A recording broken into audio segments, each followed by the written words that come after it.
but to strive for better understanding with adab and civility in a manner befitting the greatness of the legacy we aspire to represent and uphold. I would like to begin by thanking our primary donor for tonight's event. He doesn't want his name to be mentioned, but he's asked us instead to pray for his grandmother, Ahmadun Nisa, also known as Bibi Jan, who died in childbirth, bringing his father into the world. May Allah forgive her and accept all of our prayers for her forgiveness. In a wonderful hadith or saying of the Prophet Muhammad sallallahu alaihi wasallam, we are informed that when a person dies, his deeds come to an end, except for three things: sadaqah jariyah, or charity that endures; knowledge which is beneficial; or a virtuous descendant who prays for the deceased.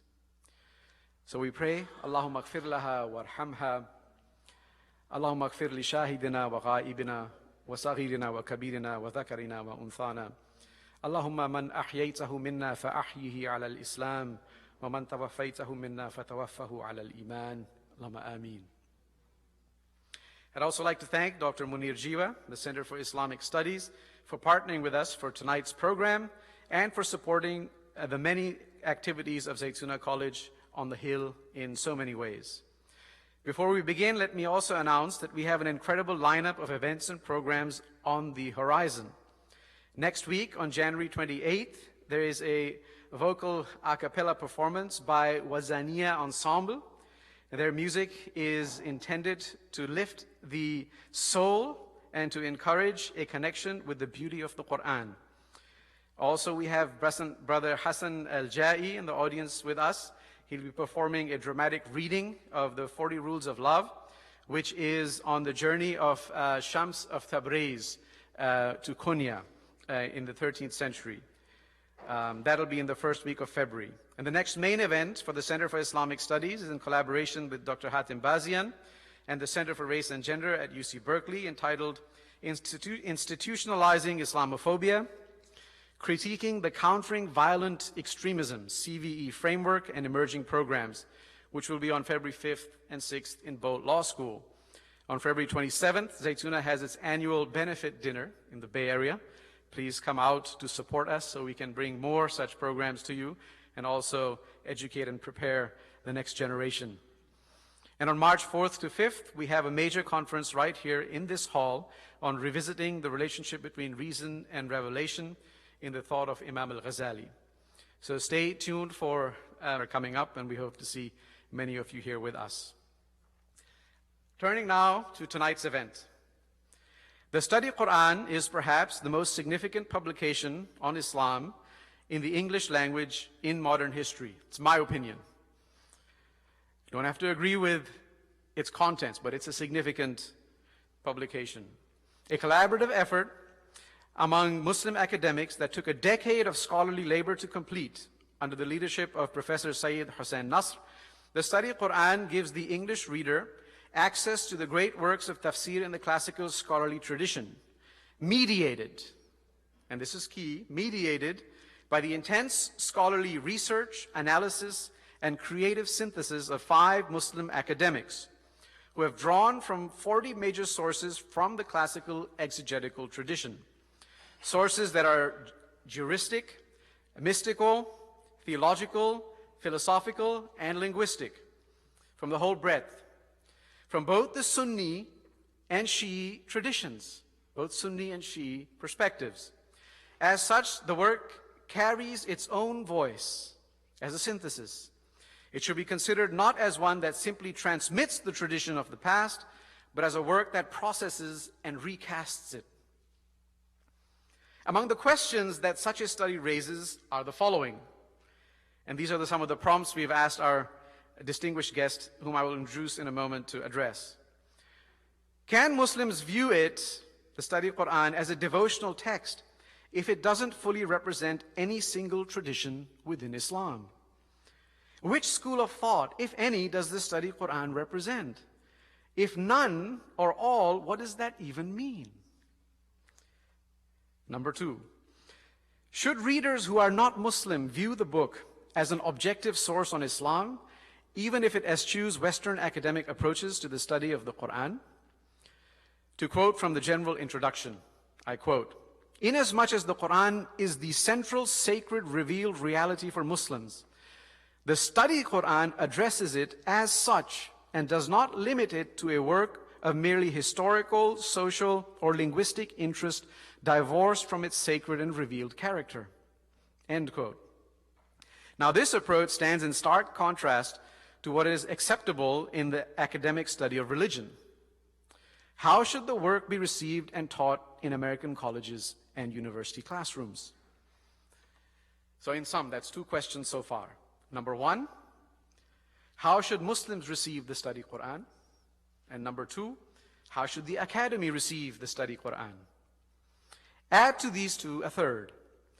As a work produced by Muslim academics with qualifications from and professional careers in Western colleges and universities, does the study Quran shift authority away from the tradition and traditional scholars in a manner that challenges the consensus reached by them in centuries past?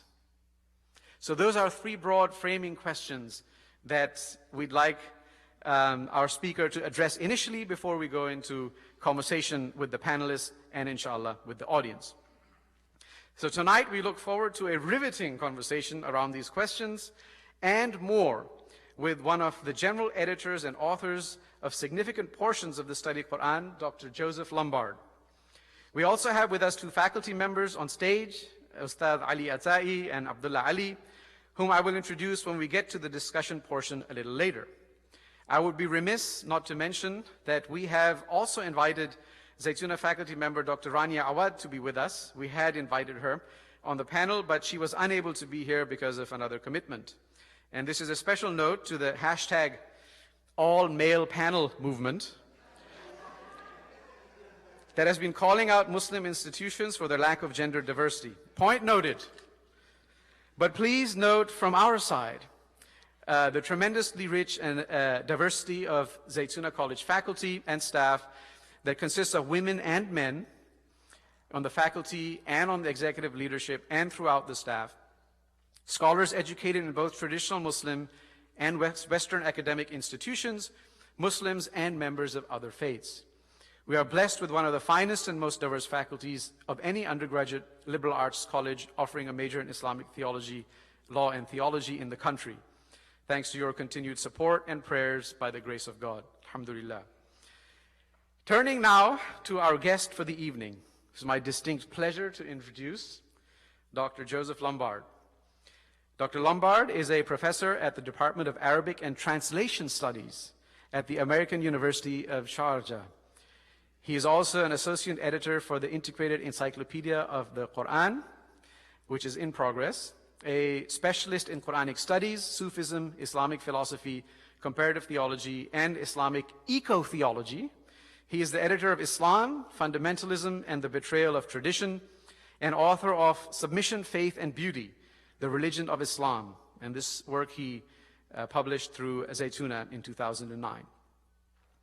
He's also author of Ahmad al-Ghazali, Remembrance and the Metaphysics of Love, forthcoming from SUNY Press this year. Prior to moving to Sharjah, Dr. Lumbard served on the faculties of the American University of Cairo and Brandeis University.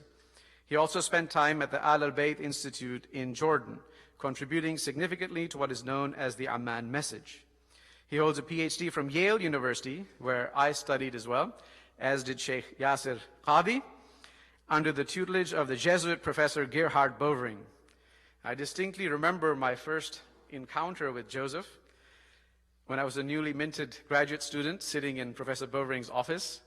A tall man alighted from the elevator with his bags, and Professor Bovering, I've never seen him like this, squealed with joy. Oh, and he got up and he rushed to embrace Joseph. And my impression was, who could this man be? And we've grown to be nice colleagues. He's been a mentor and a close friend. Please join me in welcoming Dr. Joseph Lumbard.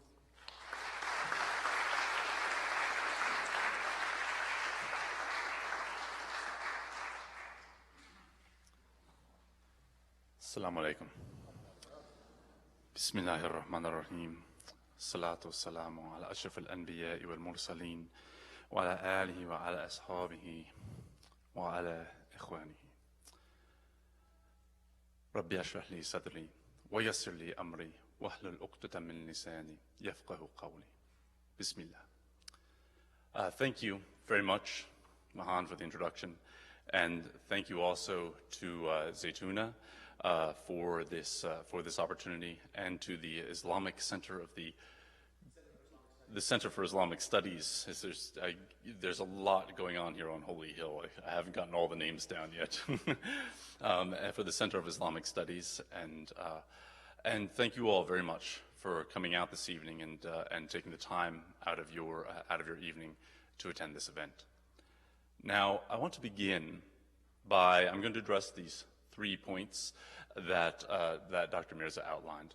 But I want to begin by talking about the genesis of the study Quran and how it came into being.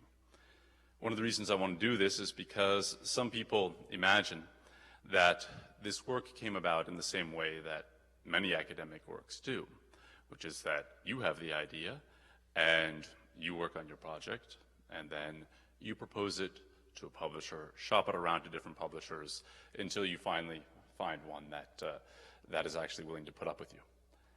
Now, this was actually very different. What happened is that the phenomenon of the study Bible is a well-established genre.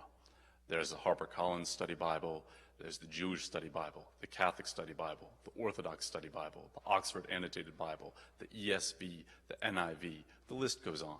This is a well-established genre that sold many hundreds of thousands of copies, and if you walk into the office of any religious studies professor, they're going to have at least one of them on their desk or on their shelf, at whatever field they are in. So HarperCollins, who actually began the genre of the study Bible, they published the first one back, I think it was, in the late 40s or 50s, or early 50s. They had the idea, well, why don't we come up with a study Quran? And they proposed the idea to Seyyed Hossein Nasr. Now, as Seyyed Hossein Nasr tells the story, he says, when they first proposed this idea, I didn't want to do this. He said, I'm a scholar of philosophy, I'm a scholar of Sufism, a scholar of Islamic science. Really, for him, the Quran has always been a part of his devotional life. And of course, he was versed in all of the academic study of it. But I remember one time when I was a student of his, a graduate student asked him, why don't you teach a course on the Quran? And he said, because it's too much. The Word of God is too much. So it really is something that he had such reverence for the Quran that in a sense he always avoided it as part of his scholarship, but kept it as part of his devotional life. And I myself, in many ways, had followed his lead in that in my own academic career, where I had studied, as Dr. Mirza said, under Gerhard Bovering, and this is one of his specialties, is Quranic Studies, but I went more into Sufi studies. But I was versed with all the arguments, and of course the Quran was part of my devotional life as well. But when Dr. Nasr sat down and thought about it, after he had initially thought that he didn't want to do this, he said to himself, and he's told this story many times, you can find it on YouTube and all kinds of places, he said to himself, well, I'm going to have to answer for this before God on the Day of Judgment. I put down God's word. Somebody came to me and asked me to help explain God's word to others, and I turned away and I put it down. I'm going to have to answer for that. Now, he hasn't said this in these discussions, but I remember one time he was also talking to me, and he said to me, also, you can't control. If they've proposed it to you and you say no, you don't get to decide who it goes to after that. If any of you know the field of Quranic studies, there are some people out there, there are some perspectives out there that if it was turned over to them, Muslims would be in just, I mean, this would, in a sense, put the presentation of the Quran, from our perspective, would put it back 25 years or more within the Western context. And so this really, one could say that in a sense, He viewed it as a fard kifaya, as a sufficient responsibility that somebody had to take on, and it had been put in his lap. I was a bit more arrogant, and I was really excited. Astaghfirullah. So this is really how the project came about. And it's important to keep that in mind, because this is really the spirit that guided this project throughout. And it's something that really guided it until the last days when we finally submitted this to the publisher. And we really put aside so many other things in our lives. And my wife and Dr. Jenner Dale's wife used to joke with each other that they had assumed the status of second wife next to the study Quran. And it really was all-consuming in many ways. Now, that being said, I want to get to some of these issues that Dr. Mirza raised. Really, one could break this down, his first two questions, into how should Muslims approach this, and how should non-Muslims approach this? In the first question, he mentioned the issue. The way he phrased it is, can Muslims view it as a devotional text if it doesn't fully represent any single tradition within Islam? I don't view it as a devotional text. Now, it's a text that, and what I view as a devotional text, I view the Quran itself as a devotional text. I don't view the tafsir of al-Qurtubi as a devotional text. I view the awrad that people say that are taken mostly from the Quran as a devotional text. I view many of the litanies that we sing in praise of the Prophet sallallahu alaihi wasallam as devotional texts. But I do not view tafsir as devotional texts. And in this context, I don't really think that one could necessarily say that this is a devotional text. However, just as one can go into a tafsir and read about the verses of Quran that one cites as part of one's regular devotions, and gain something from that and gain insight into those devotional texts. I think that one can do this with the study Quran as well. There are many Muslims out there who will read, for example, Surah Yasin every morning, Surah Al-Waqi'ah every evening, but really don't have access to Quran commentaries because they really only know enough Arabic to be able to recite the Quran regularly. Alhamdulillah, that is a beautiful thing. But this is a text that can, in that way, in a sense, help one to do this. And one doesn't have to. Should they view it as a devotional text? I don't say anybody should necessarily do one thing or the other with the study Quran. As my grandfather would always say to me, he'd say, you can give a person any book that you want, but it doesn't mean they have to read it. It's the same thing with any book you write. You know, academics are used to that. We write books that nobody reads. But in this case, it's a little different. People are actually reading it, alhamdulillah. But so I don't think it's that, and I think that it can be useful for people in that respect if they so choose. Now, the next question is a little bit more intricate. Should readers who are not Muslim view the book as an objective source about Islam, even if it eschews Western academic approaches to the study of the Quran? The question is wrong, because it does not eschew Western academic approaches to the study of the text. It does not eschew them, but it is not grounded in them. And this is a very important distinction. Now, one of the things that we have attempted to do with the study Quran is to resituate the approach to the Quran within the Western academia in the classical commentary tradition itself.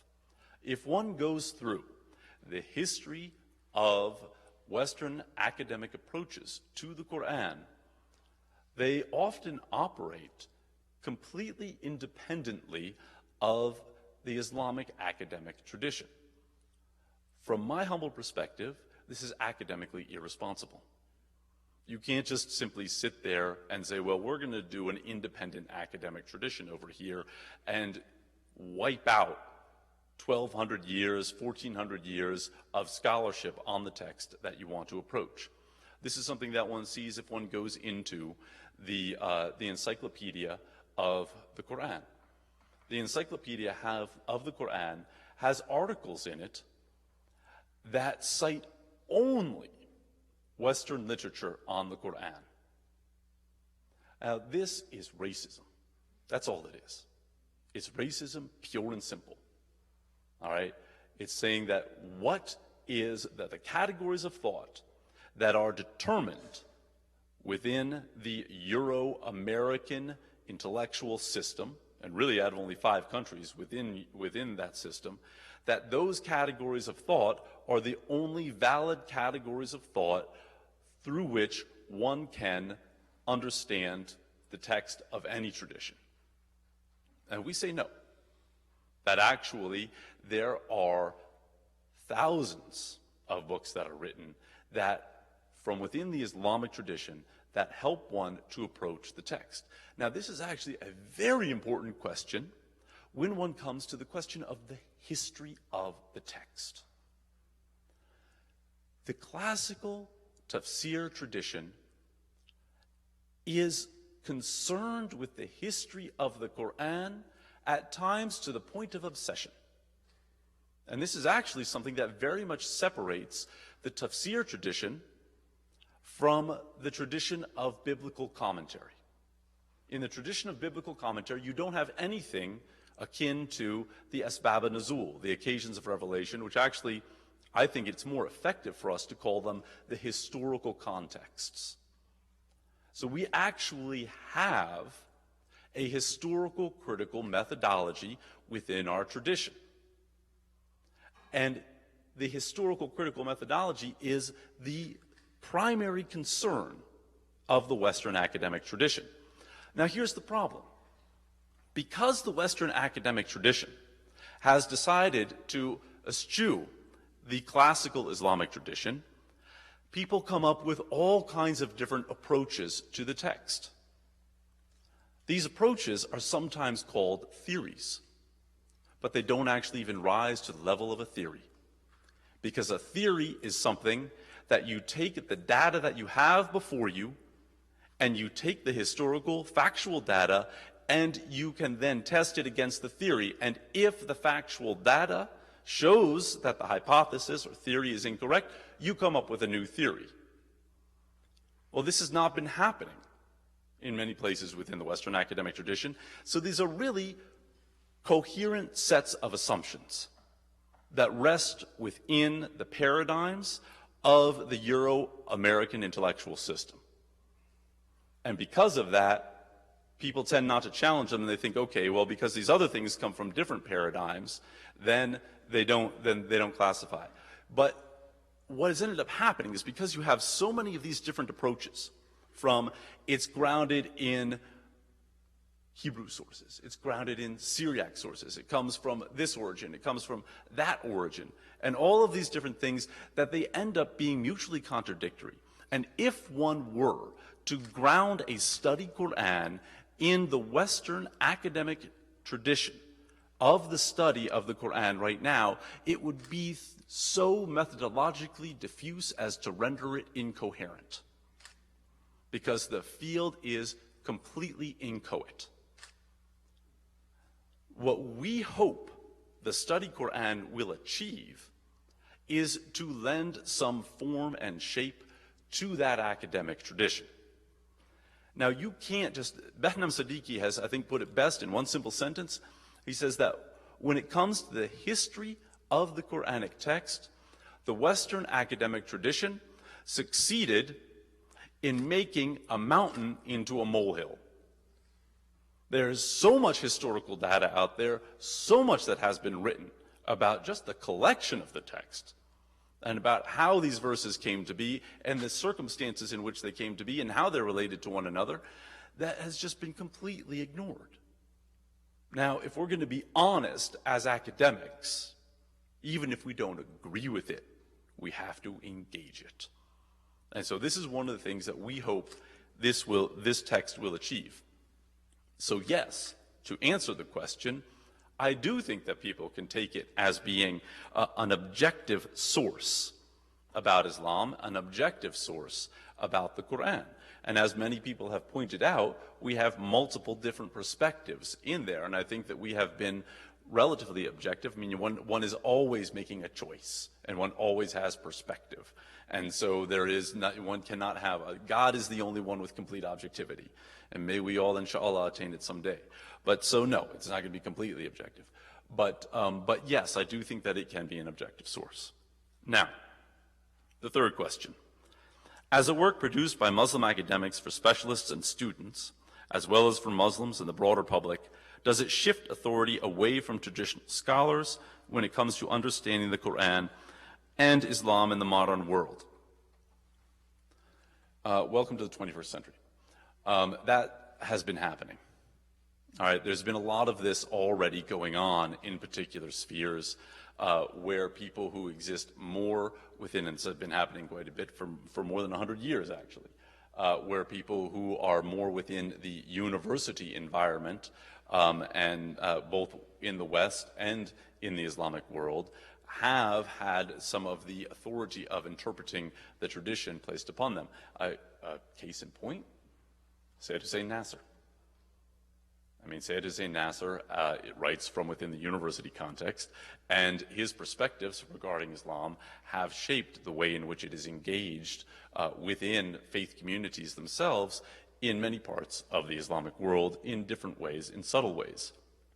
A very important point here that we should all remember, well, all contemplate, I think, is that we're at a very interesting time in Islamic history.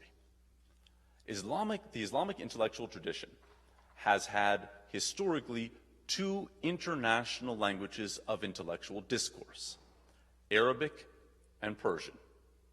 Turkish was never a language of intellectual discourse. It was spread internationally, but mostly as a language of a kind of administrative discourse.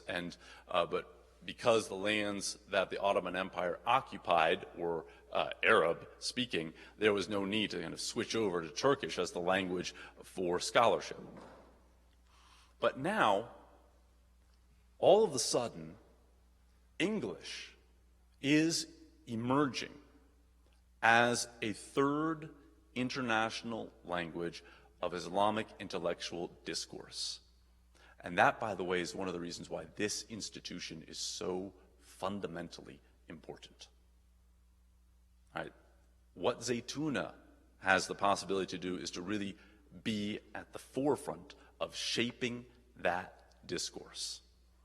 And it's a fundamentally important thing that I think all of us should realize where we are in that process. The process is too far along for us to stop it. So it's a process that we have to figure out ways to shape. And I believe that the study Quran can be one of the important texts in the shaping of that discourse. Now, there is no effort to shift anything away from, shall we say, traditional scholars, but there is an effort to shift the focus and the weight back to the tradition. Which is to say that this, again, comes into the fact that so many people have tried, both within the Islamic community, there are certain strands out there that just want to say, skip all this stuff over. What we need to do is throw out Tabari, throw out Ibn Kathir, throw out some, no, I didn't read them, but throw them away anyways. All right? You know, it's like, what are you talking about? You don't even know what they said. And you go into some of these guys, it's like people want to go into a verse like 434, the famous, فَادْرِبُوهُنَّ, the verse that is always spoken about, the most talked about verse in the 21st century, which has the remark on beating a woman at the end of it.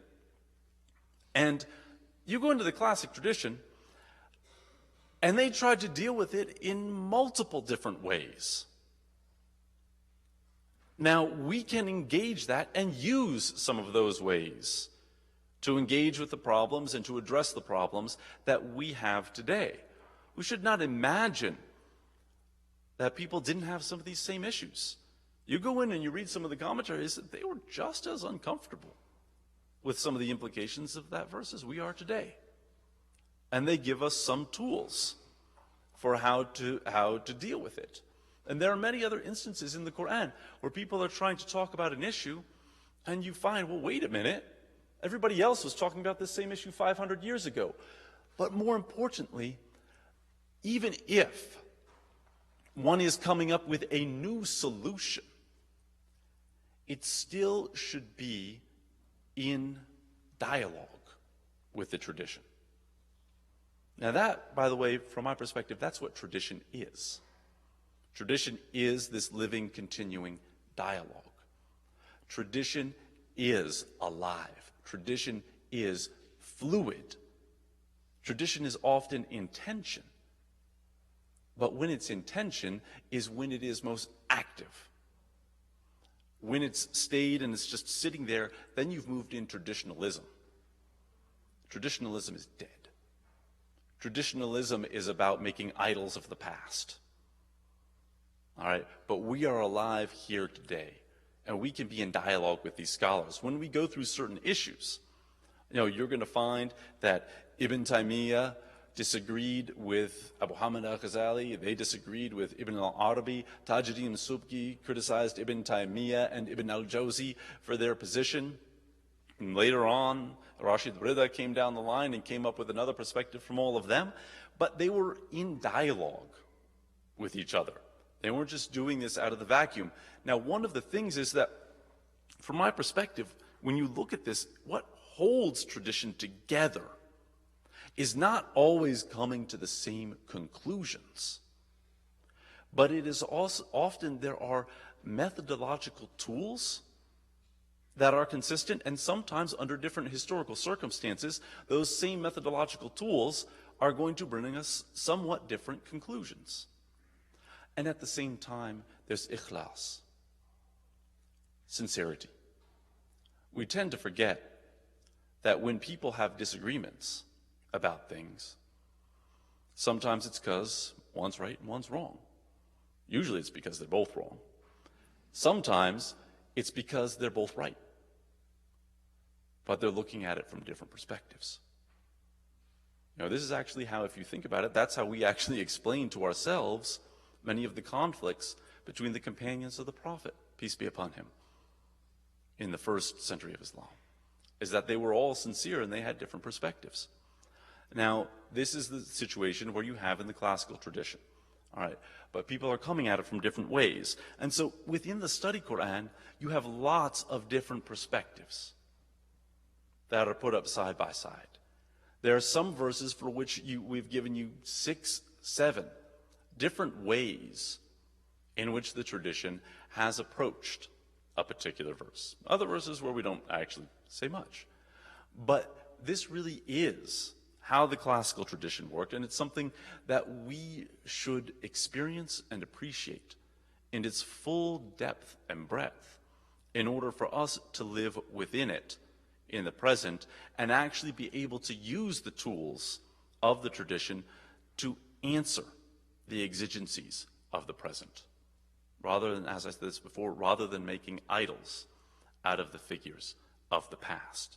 So in this way, I think that while some people might think that people doing this from within a university context might be shifting the authority away from traditional scholars in one place or another, I actually think that the main thing that we're really doing is hopefully showing people the tradition, and in that way shifting the authority, well, I don't want to say shifting it, but reminding people that that is actually where the authority lies. All right. Now, we're going to open it up to other questions. Did you want me to stand here or to sit down for the next part? Stay there for a moment. All right. I really would like the panel to come in, but there were a few questions that came in, actually, a lot of questions that came in online. And can you hear me? Okay. And it's impossible to engage all of them point by point. But what I've tried to do is summarize and group them together so we can talk about a broader analytical framework that can help guide the future discussion rather than get us bogged down in too many specifics for which we don't have the time or the format here. So I have 4 points. The first is not a question. It's pretty much an allegation. The study Quran is perennialist and will misguide people away from orthodoxy. It digresses from the Sunni creed, and the use of Shi'i sources is indicative of such digression. So you can feel free to respond. That's my paraphrase of what I'm reading from outside. Yeah, those were like 52 questions put into one, right? Yeah. Yeah, so, Okay. all right. There's a lot going on in that question. I mean, for example, look, when you want to throw around the word orthodoxy, you always have to remember that one man's orthodoxy is another man's heterodoxy and vice versa. And the orthodoxy is a very, very problematic term. And it tends to be something that is at times hurled about somewhat irresponsibly. And yeah, there are positions in the study Quran where you've got a Shia, but look, there's stuff in there I don't agree with. All right, there are perspectives in there that I say, well, this is what people said about this verse. This is really a very widespread interpretation, understanding of this verse. I don't agree, but here it is. All right, you don't have to agree with it. This is not a doctrinal text. This is not something that anybody should be picking up as if this is going to give them their creed for their particular tradition. Now, I think that if Sunnis are upset that it has too many things that don't fit with the Sunni creed, and Shiites are upset that it doesn't represent the Shiite creed well enough, and Sufis are upset that it's not esoteric enough in certain places, and Western scholars are upset that it doesn't actually give enough credence to certain aspects of the Western approach to the text, then we've succeeded. I mean, seriously, there's a famous Arabic proverb that says, whosoever does not have a critic is a dumbass. And it's true. Well, if you're going to go out there and be an intellectual, what's that? I said on that note, I think we can call it a night, unless you'd like to add something. So, really, this is actually, we knew this coming out. We knew that basically, that ultimately no one was going to be happy with it. Now, one of the problems that's come out with some of the things that you've said is that people, they go in and they focus on one thing. And it's like, well, wait a minute. Okay, so that's one interpretation of that verse. There happen to be 5 more that are there. You didn't read them all first and take a look. And if you didn't like that particular one, then, big deal. There's stuff in Tabari. Look, if you really go sit down and read the tafsir tradition for a while, there's stuff in there that'll make your hair stand on end. And it's not all in the study Quran, I guarantee you. There's some stuff in there where you would sit down there and your jaw, you would say, Fakhruddin Razi wrote that. And just sit there. So, and so there are a lot of things that are in there. It is a broad, diverse, multi-textured tradition. And we haven't done it, the full justice that it deserves. If we had done a 30-volume work on the Quran, we would not have done it full justice. But really, there is no effort to do that. So the idea, you use the word digresses from the Sunni creed. To say that it digresses would be to assume that it actually tried to be in it in the first place. All right? When there are certain verses that pertain to certain fundamental issues of Sunni creed, we have tried to bring that out. But we have not said that that's the only perspective on those verses. All right? Okay. So, now, you used the word. Which all one? right? The word. Perennialism. Yeah. Now, I'm glad you used this word. What do you mean by that? Well, I was hoping you would tell me. Yeah, well, you see, that's it.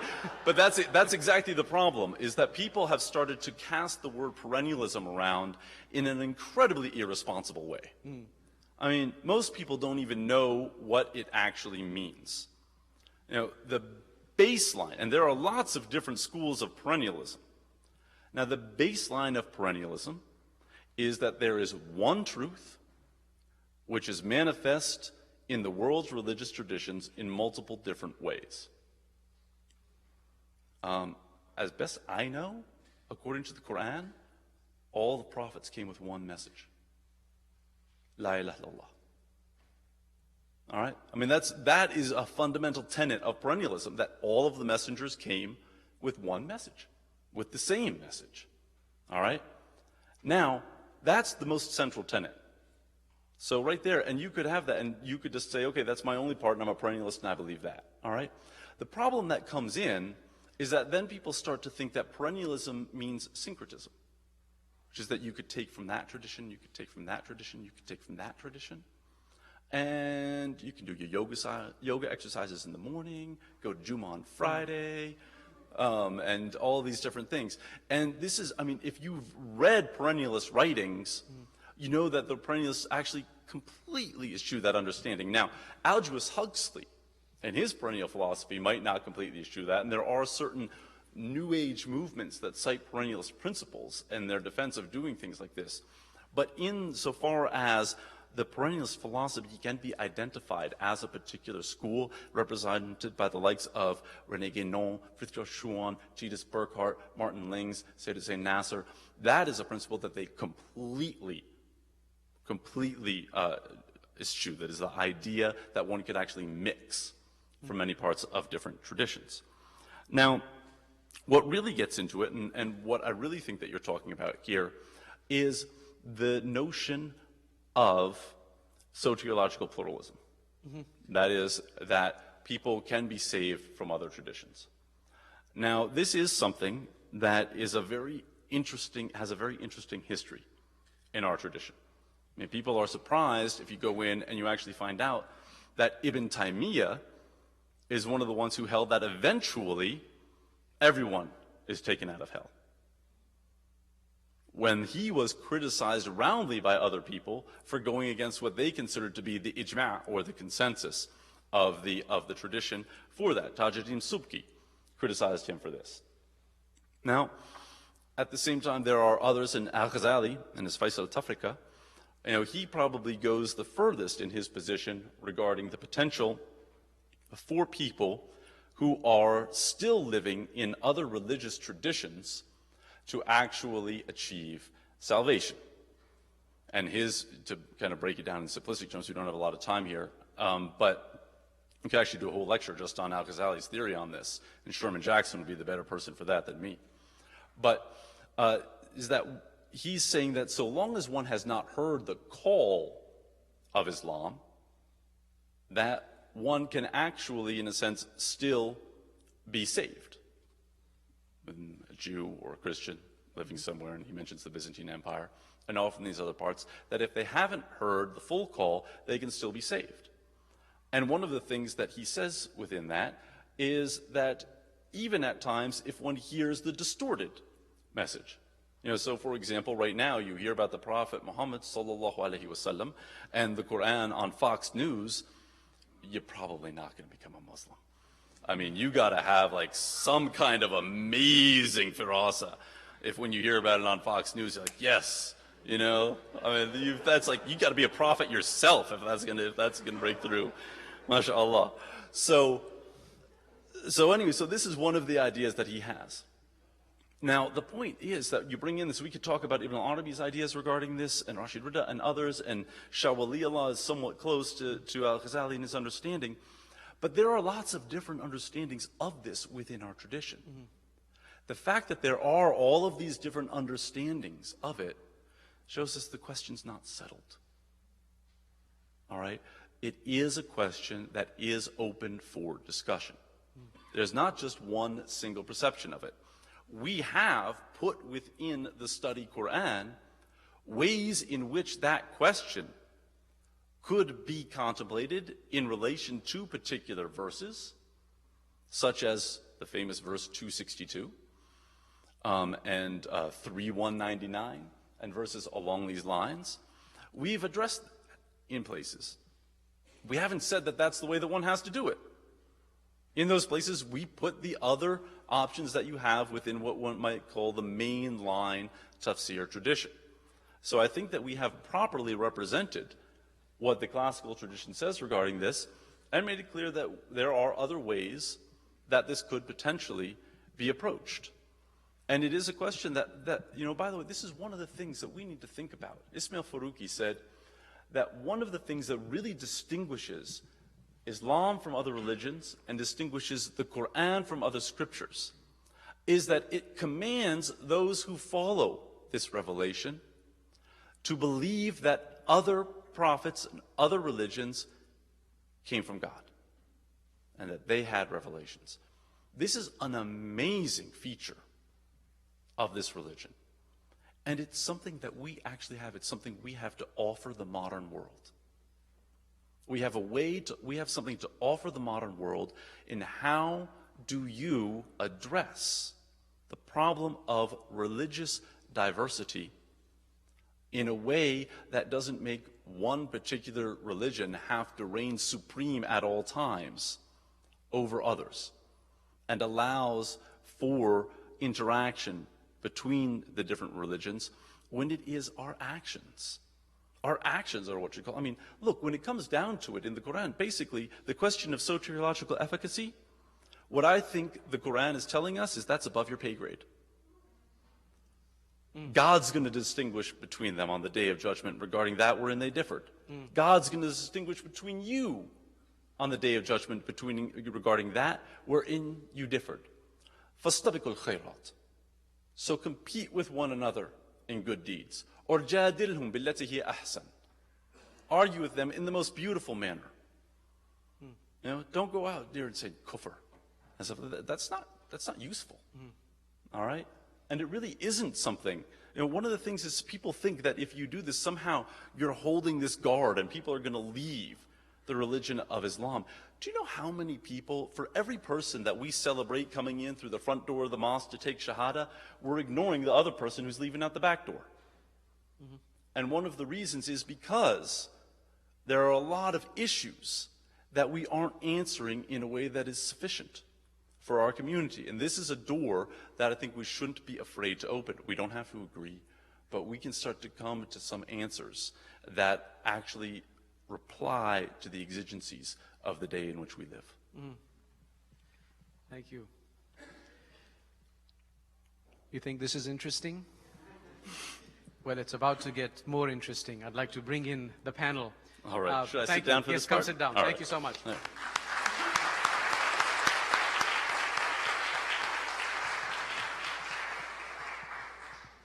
If we could bring that microphone down for Ustaz Abdullah. Well, I'm really grateful to a couple of our faculty members who are able to join us tonight.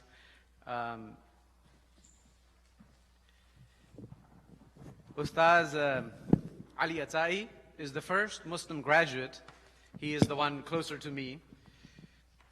From the program in Biblical Hermeneutics from the Pacific School of Religion, the Graduate Theological Union right across the street. With a love of languages and working knowledge or expertise in Latin, Hebrew, Greek, Arabic, and Persian, Ustad Ali teaches courses at Zaytuna in Arabic, the Quran, and comparative religion. And he's pursuing right now his doctoral work at the Graduate Theological Union. Ustaz Abdullah Ali graduated from the Qarawiyyin in Fes, Morocco, before joining the faculty of Zaytuna College. He has continued to pursue his doctoral work at the GTU and runs a dynamic scholarly website, Lamppost Productions. Check it out. Ustaz Abdullah teaches courses in law and prophetic tradition at Zaytuna. He's also an instructor in our Living Links program for honor students. And these classes are open to the public. They take place on Saturdays. And they'll begin this semester on January 29th. So you're welcome to come here and join them in person or in live stream. So let me turn it over to the faculty for questions and comments. We begin with Ustaz Abdullah. بسم الله الرحمن الرحيم الحمد لله رب العالمين والصلاة والسلام على خاتم الأنبياء وسيد المرسلين نبينا محمد وعلى آله وصحبه أجمعين السلام عليكم ورحمة الله وبركاته. Alhamdulillah, it's an honor to be here to share the stage with this distinguished cadre of scholars, and just to let those of you who may not know that I've actually known Professor Lumbard, Joseph Lumbard, for some number of years. We first met back in Morocco, back when I was a student, actually. When I don't know exactly what year. I know it was probably either 98, 99, or yeah, I think somewhere around there. Yeah, it was back there. Yeah, a long time ago. right, exactly. So, alhamdulillah, so it's really an honor to be here with him today. And I guess I would begin by saying, he's sort of, he's heated up the mic. And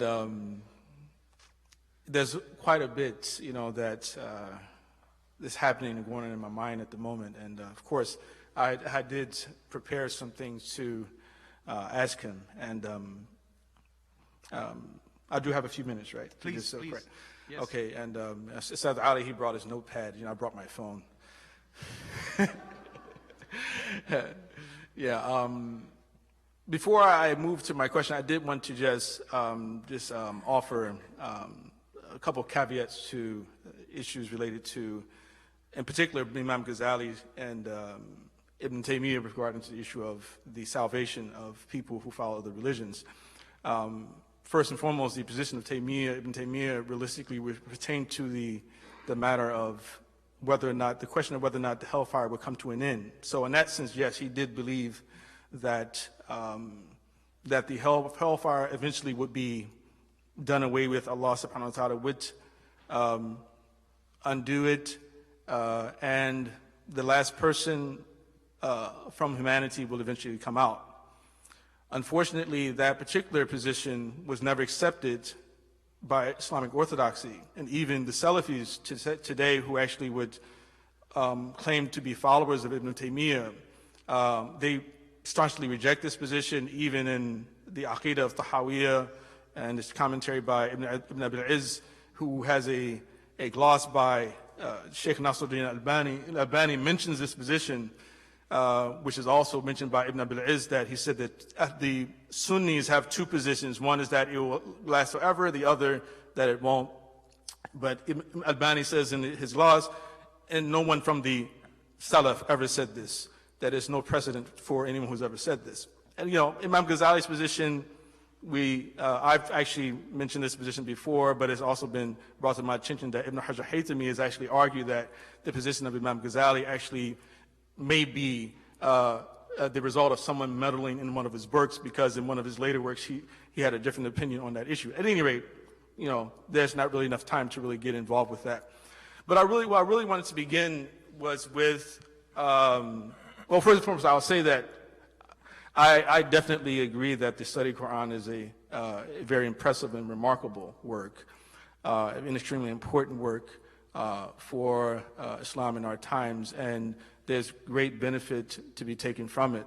And I would say that even though I can't fairly offer either even necessarily a sort of a categorical rejection of certain things, or even a categorical commendation of it, because I haven't really read through most of it yet.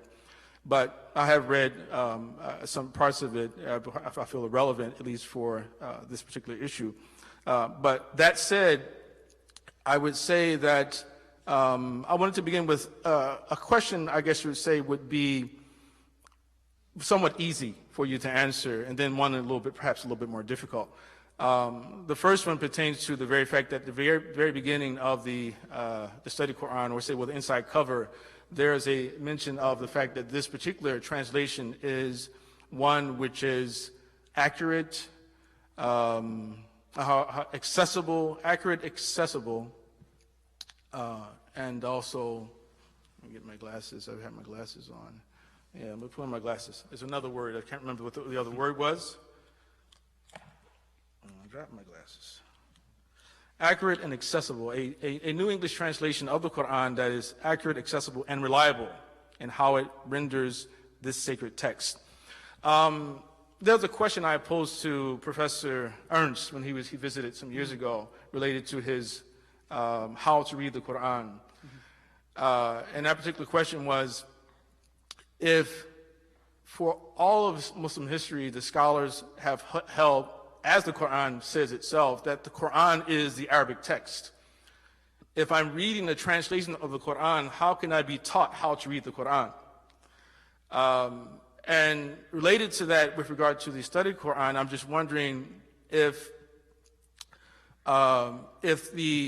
mention of this being an accurate translation is understood as being an exact rendering of the Arabic into the English language. And I was just wondering how you might sort of respond to that. And I could begin with my second question, or maybe perhaps you wanted to begin? Yeah, I mean, this is a very good question, and that's marketing material. That's not. I mean, you know, ultimately, I myself would say. I mean, I agree that it's very difficult to fully render the Quran. There are certain, and you sit there when you're translating it, and you're like, yeah, only God could have done that. There's no way that I can render this accurately. And the more you sit there and you go into it, you really realize kind of the miraculous nature of the language in the Quran, and it really is a daunting task. So I think that we did aspire to do something as accurate and as reliable as we could as human beings. One of the things that I often, when people ask me about translating the Quran, I say, you know, the idea that the Quran is, quote, untranslatable, end quote, as we often hear. I think that one could really, you know, there's an explanation in translation theory where they talk about it like energy conduit. Like, you know, when you send energy, one of the main things in energy is trying to keep as much energy as possible when it's going from one place to another, and you're always going to lose something. And it's in translation, it's the same thing. You're always going to lose something. And especially when you're translating from a Semitic language to an Indo-European language, there are just certain things you're going to lose. You can't do a jumla ismiya in English. Well, if that's what it is from one human discourse to another human discourse, then what are we talking about when we're going from divine discourse down into the human? There's even more that is lost along the way. And in a perfect world, everybody would just read Arabic, and alhamdulillah, we don't need a translation. But as we know, you know, only 15% of Muslims actually speak Arabic, and you know, I teach in the Arab world right now, and I can tell you that a lot of my Arabic students, you know, they don't really understand the Quran. You know, they can recite some of it and this, but they don't actually understand many of the words.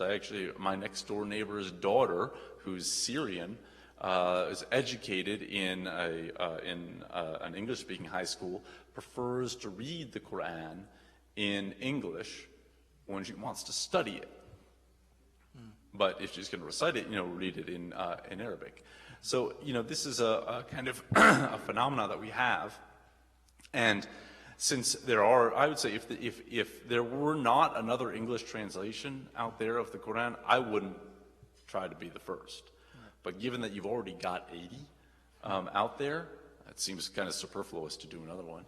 But that there are already that many out there, it doesn't, you know, it seems that trying to do one that can get be a little bit more accurate. And even now I was looking at places where I think that we could have captured the word order of the Arabic a little bit better, because I think word order is something that's of fundamental importance in the Quran. But I think that there are places where we could have actually captured that a little bit better. So no, it's not.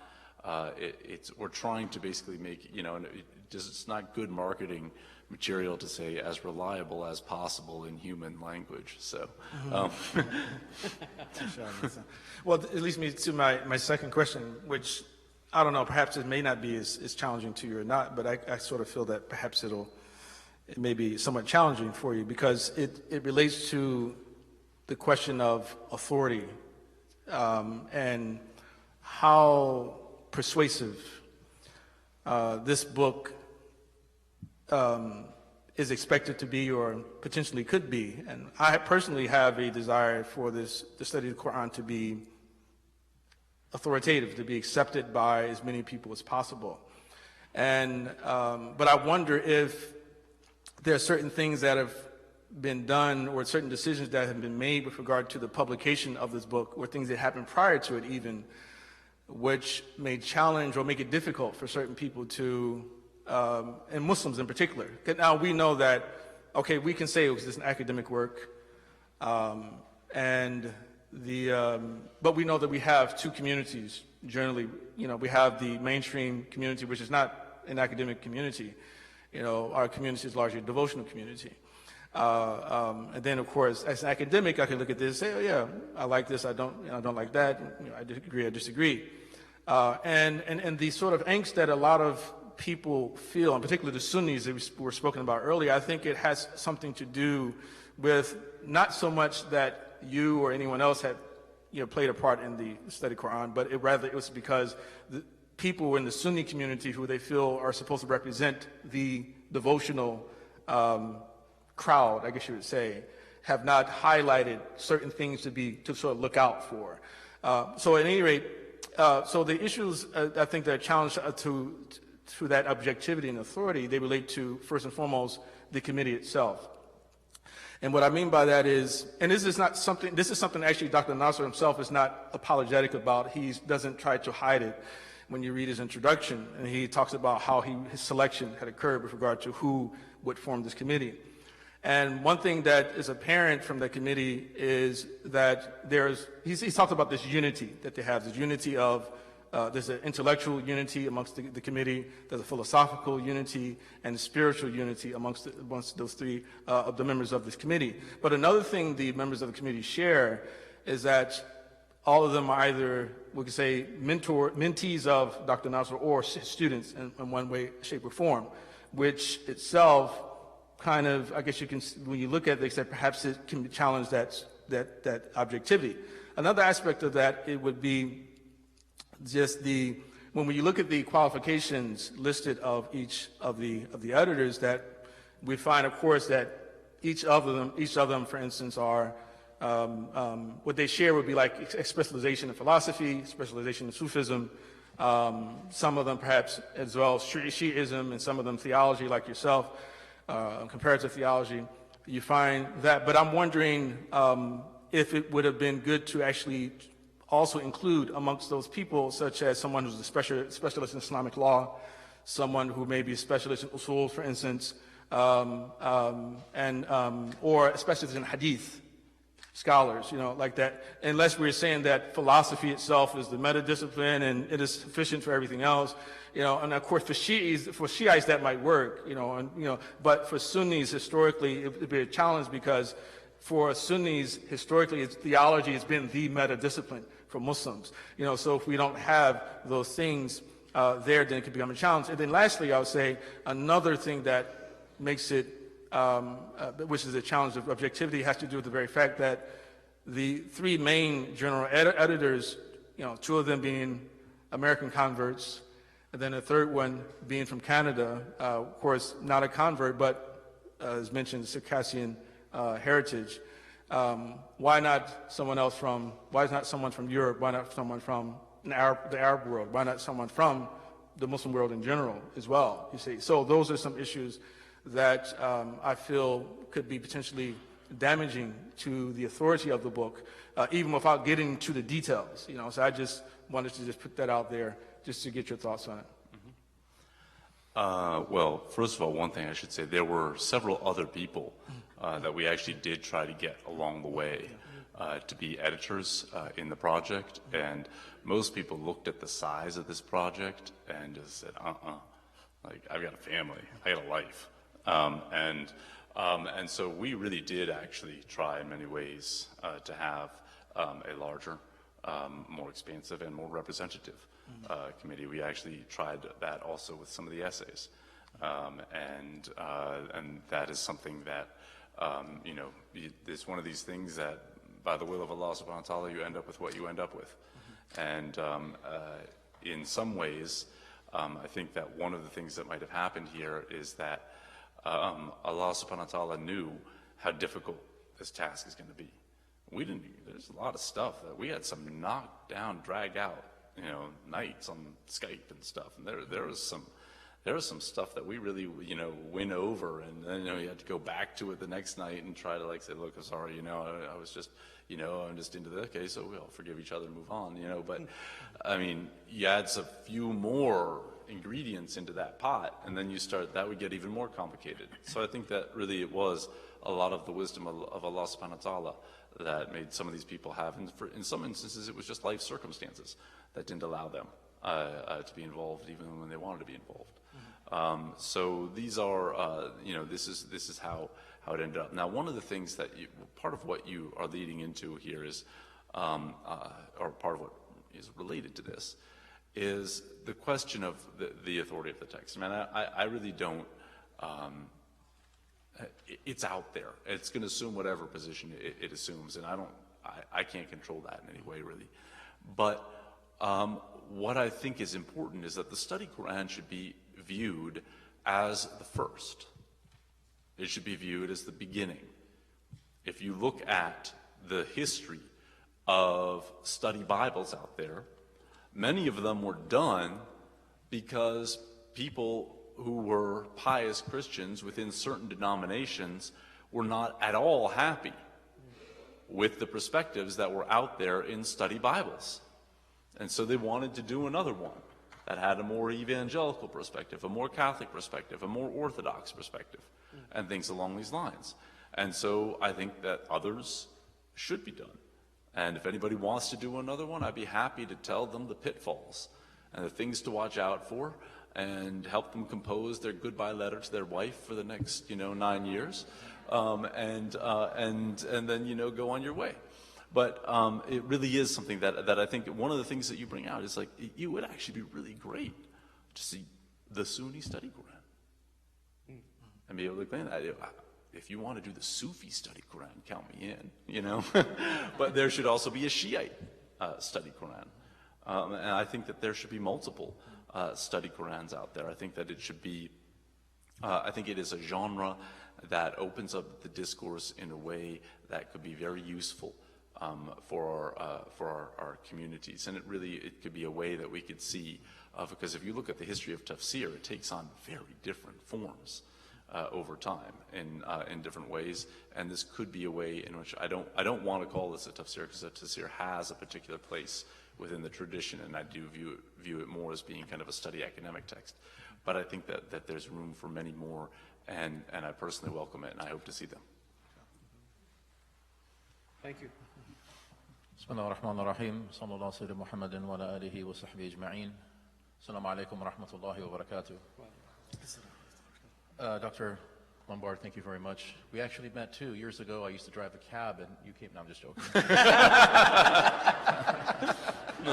Maybe on Yom Alast. Yeah, alhamdulillah. I don't know. Allahu alam. Thank you very much for your presentation. Very enlightening. I have 2 questions for you. The first one is just sort of your opinion about something.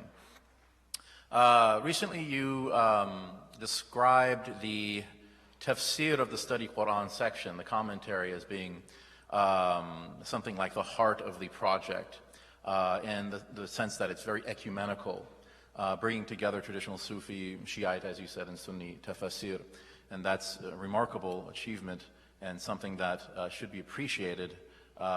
This man gave 9 or 10 years of his life doing this project, so barakallahu feekum, may Allah subhanahu wa ta'ala bless you for that and give it acceptance, inshallah ta'ala. So my question is, in Christian academic circles, they have, critical editions of the Greek New Testament, the United Bible Society, Nestle Allen, so on and so forth, where you have an eclectic text in Greek, basically taken from the most reliable manuscript witnesses. And then at the bottom of the page, you have this critical apparatus showing the variant readings of the Greek. So my question is, do you think there's merit in doing something like that? I know Arthur Jeffrey used to call for something like that, Carl Ernst, a critical Arabic edition of the Quran, where you have maybe the Hafs Qira'ah, the Rasm, or as you translated, the consonantal skeleton there, and then a critical apparatus showing the differences of the 7 readings, or 10, or several, whatever 7 means, the 1,000 or so differences there in the critical apparatus, but also maybe showing in that critical apparatus pre-Uthmanic codices or manuscripts like Ibn Mas'ud or Ubay ibn Ka'ab or the Yemeni palimpsest, or even the one that was just discovered in Birmingham, to sort of own the differences. Because this is something that's demanded by Western academia. There's no critical Arabic edition of the Quran. Why don't you do that? Own the differences, and then actually take some time and explain through sophisticated answers why we have these differences. Do they touch upon the integrity of the text at all? Do they preclude the belief that the Quran is a divine revelation? What's your opinion about having an eclectic Arabic critical edition? I don't think it would necessarily be eclectic. I think that actually, but I think it's a great idea, actually, and I think that, and as you know, there are multi-volume works in Arabic that collect not only the 10 qira'at, but also, the shaf qira'at, and those that are considered to be, there were 80 different qira'at or more before the kind of tradition went down, and in the 4th century, they said these 7 are mutawatir, these 3 are mashhur, and these are the ones that are acceptable for recitation in prayer. Yeah. This is actually a really interesting distinction, is that they say that these are acceptable for recitation in prayer, but sometimes in the tafsir tradition, you'll find them say, this reading is not acceptable for qira'ah, but it is acceptable, or for tilawa, but it is acceptable for tafsir. And so there was a much broader view than sometimes we imagine there may have been regarding these different readings. And I think you're absolutely right. I think not only own them and do that, but I think actually a translation that has the translation, and then it has the translation according to the different qira'at below it. I think that would be a fantastic contribution. And I do think that it's something that we should do. And there's a lot of these tools that exist within the field of biblical studies that sometimes we're afraid of, because we're afraid of of the way that some people in other disciplines want to use them as regards the Quran. But actually, some of them are if we were to reimagine them, and like you say, own it within our tradition, they're actually very useful. I mean, there's somebody who's doing his dissertation on the history of the Isnad at Harvard, and he's basically saying, this was actually a tradition borrowed from outside of the Islamic tradition and then used, and now we say, if you don't have the Isnad, you don't have knowledge. And it's like, wow, we took that from outside and we used it. We should not be scared of these tools. They offer interesting things for us. They offer fascinating things for us. Now, there's another point that you brought in, which is somewhat different towards the end of that, is does it in any way impugn the integrity of the text? And this is one of the things that I came to kind of realize through the process of doing this, is that it doesn't at all.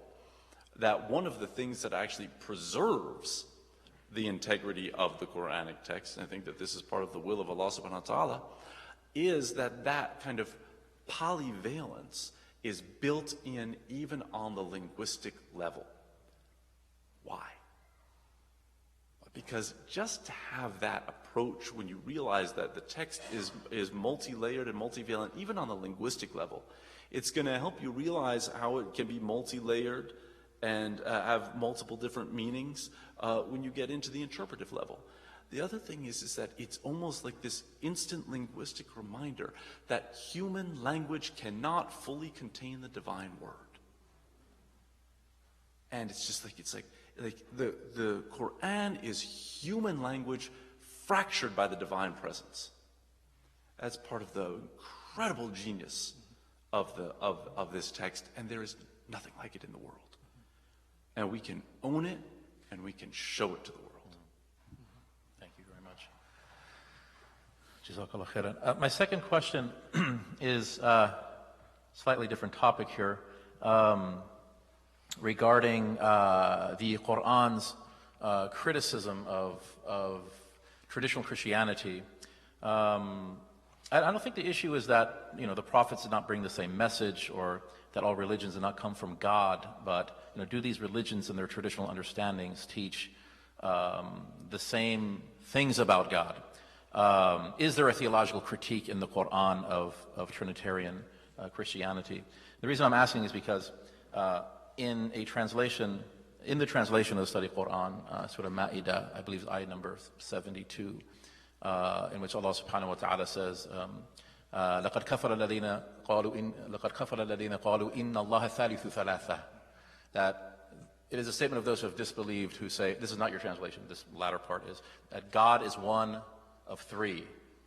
God is one of three. Or the third of three. The third of three. God is the third of three.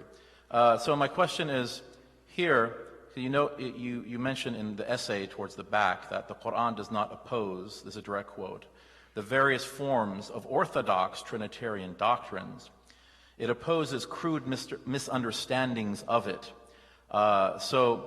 Essentially, what I gather from that is that this verse is condemning tritheism and not necessarily orthodox, I know you don't like that word, or traditional Trinitarian belief.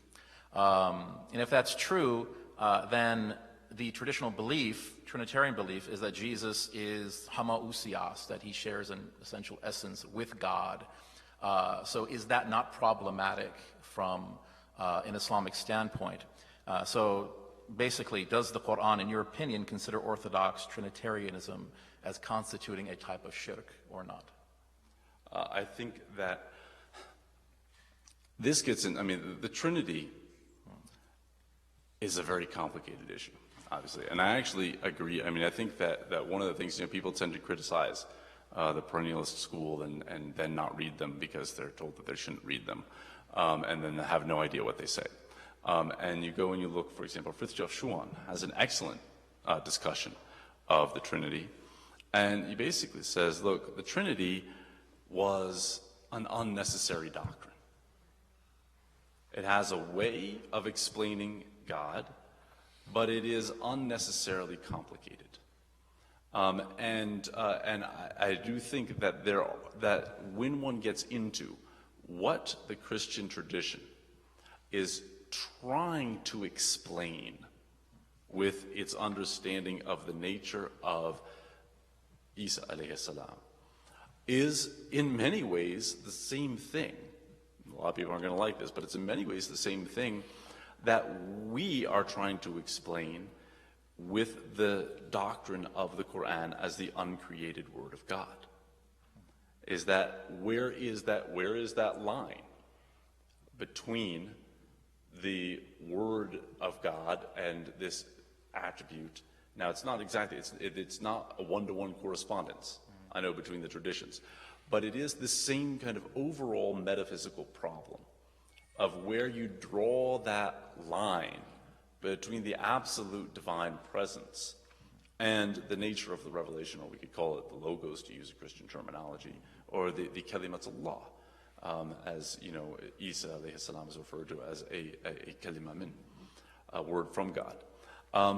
And ultimately, I think that if you look at how much debate there has been within Christianity itself regarding this issue, it's not something that you're ever going to have an agreement coming out. Remember that even the people even some of the Mu'tazilites who were criticizing those who later became the Ash'arites, one of the things that they said is, you're saying the same thing about the Quran that the Christians are saying about Jesus. That was one of their actual criticisms of the argument. Now, again, like I say, I don't think that there's a one-to-one correspondence between what's being said there, especially because there's not this idea of the homoousios.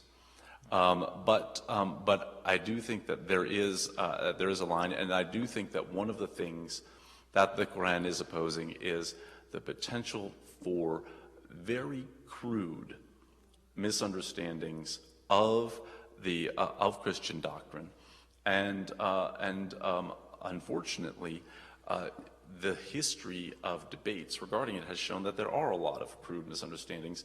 I think that and this is one point where I actually agree quite a bit with Fritjof Schuon, is that this is an esoteric doctrine that should not have been made, in a sense, to a full exoteric doctrine, because there's too much room for misunderstandings to arise regarding that. And when you read many of the verses, and you probably know all of the debates within Christian theology regarding the nature of Isa alayhi salam better than I do.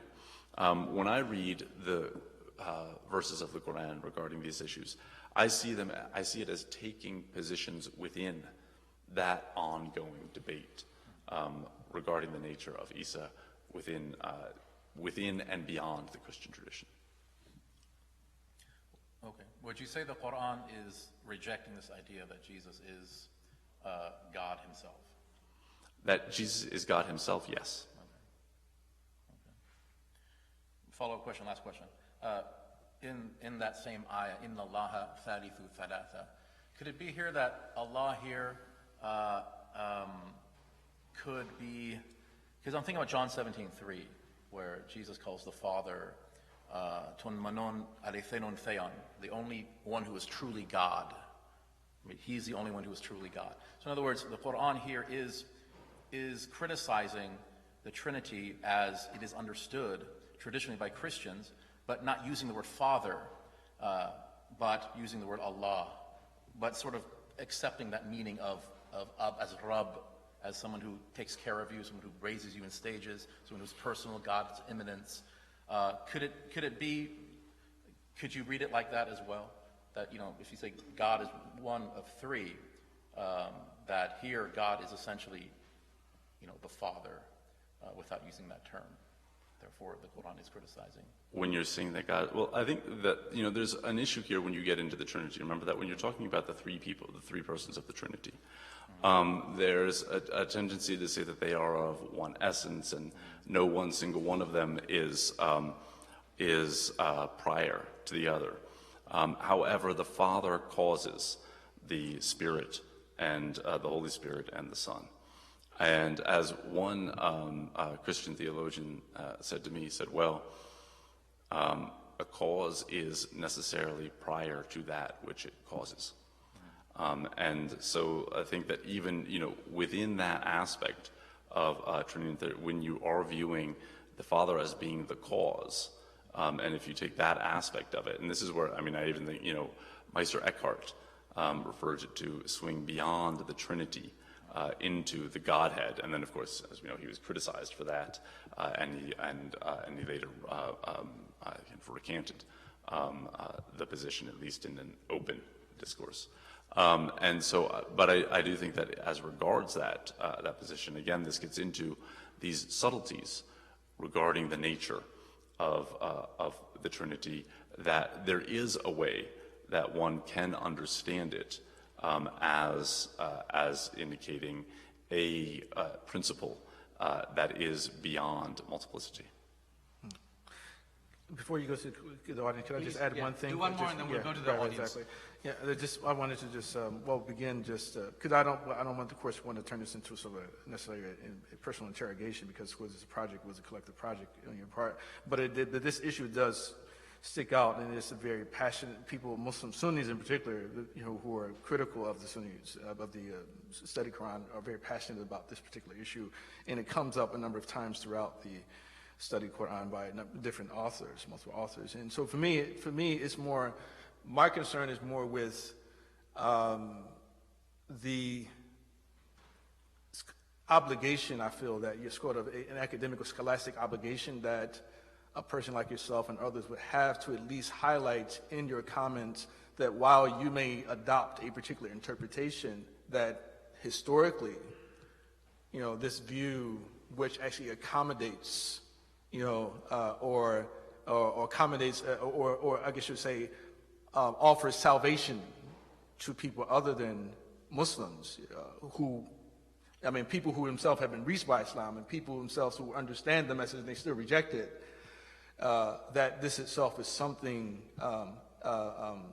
relatively new in Islamic history. And I just wanted to just read this one quote this is from Professor Dudley on page 187. He's commenting on verse Surah 3, verse 1. No, it's not very long, but it just basically just he goes and says there may be a third possibility. The verse, and truly among the people of the book are those who believe in God and that which has been sent down unto you, and that which has been sent down unto them, humble before God, and not selling God's sign for a paltry price.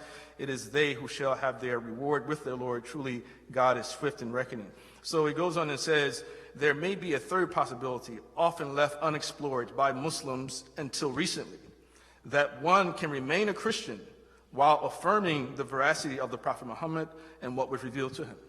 All right. So So for me, I just think that when those type of quotes are made in the book, that is, just as often when other opinions that the editors disagree with, they would say, well, this particular opinion is not popular or is not backed up by a strong narration, that you would think that, that honesty would sort of dictate that, okay, well, this is an interpretation, but it doesn't represent historical Islam.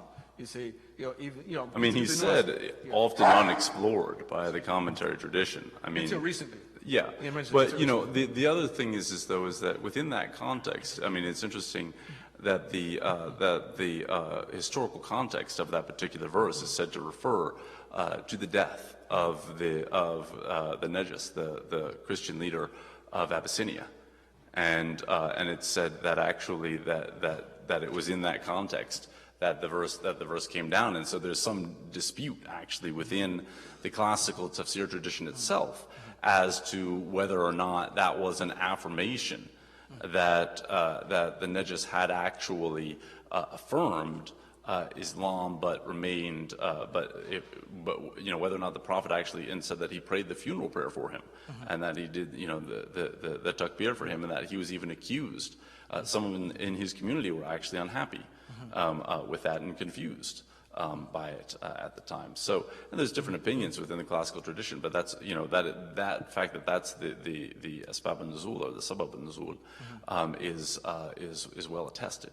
And so, if I were to have written the commentary on that, that's something that I would have brought out more and related to it. Right. Okay. Yeah, but I get what you're saying regarding that I would say that there are points within the text where maybe that consideration could be brought out. I mean, I was actually reading my essay regarding sacred history, and I realized that the question of the abrogation of other religions is something that I felt like I didn't deal with sufficiently.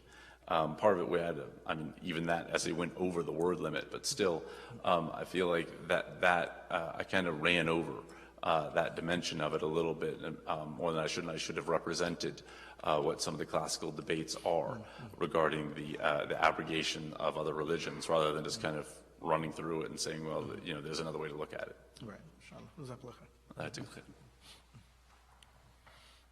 Well,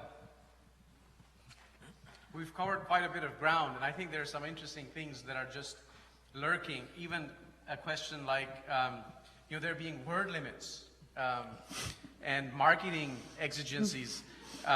What does that do to the nature of a work? But we've talked about, the intricacies of the Trinity, the possibility of a critical Arabic edition of the Quran, or at least one with a critical apparatus. Translation as an energy conduit where there's loss that takes place. We use that word that I won't repeat. We talked about the difference between traditionalism and tradition. And also I thought I heard earlier on something like an intellectual battle for the soul of the study of Islam in the academy that's being waged here. So some very interesting material and food for thought. Before we conclude, we're about an hour and 40 minutes in, but we should give probably about 10 or 15 minutes for questions from the audience before we wrap up, perhaps by around 9:30, and then there'll be an opportunity to purchase books and have a book signing with one of the editors. So are there any questions? What I would like you to do is line up here and from that side, so you're not standing in the middle. And please keep it to a brief question and respect the right of others to ask after you. And I'd also like as brief and direct response as possible so we can get as many as we can in. Dr. Jennifer Bryson is in the front. So my question is primarily for you, Mahan, although there may be other responses, and I felt that Joseph in many ways responded to his perspective on my question during his remarks. During your introduction, you drew a very stark dichotomy between Western academy and the Islamic tradition. Yes. And you didn't say classical tradition. It was not a time frame, but the Islamic tradition. Yes, you saw that. And I'm curious as to why and whether or not there's room, if this is a living intellectual and spiritual and devotional tradition, for these roots to grow branches in other places, and where do believing Muslims who happen to be in Western institutions and who cherish and draw from the tradition, where do they fit in? And this relates to, what is the study Quran? Sure, that's a very nice question. And, I was conscious of it when I was doing it, in part because it's most helpful to frame something in as stark of a tension as possible on its endpoints, and then to unravel that, because it's a very problematic dichotomy. And I'm very happy that some of the comments rolled that back in. And if they hadn't, I would have maybe pushed a little bit further, because what do you do with the Muslim academics who are studying their sources but may not have traditional training or traditional licenses, but nonetheless have access to those very sources and are reading them and arguing and using the same tools of reasoning that we all share in common? So that is a tension that I deliberately set up so that we could perhaps question it. Thank you. My wife and I were reading Surah Maryam from the Study Quran. So Dr. Lumbard, there was one verse we never heard this before. It was the surah or the ayah about Sayyidatna Maryam eating dates from the palm tree, and considering that Christmas for Orthodox and Protestant Jews is around the winter time, a lot of Muslims would say, oh, since she ate dates from the palm tree, then Sayyidina Isa's birth was around the summer, because that's when dates are ripe. But the Study Quran in the commentary explains, well, the evidence that she ate dates in the winter is actually a miracle from God. That's the first time I heard that, so I was wondering where the origin of that came from.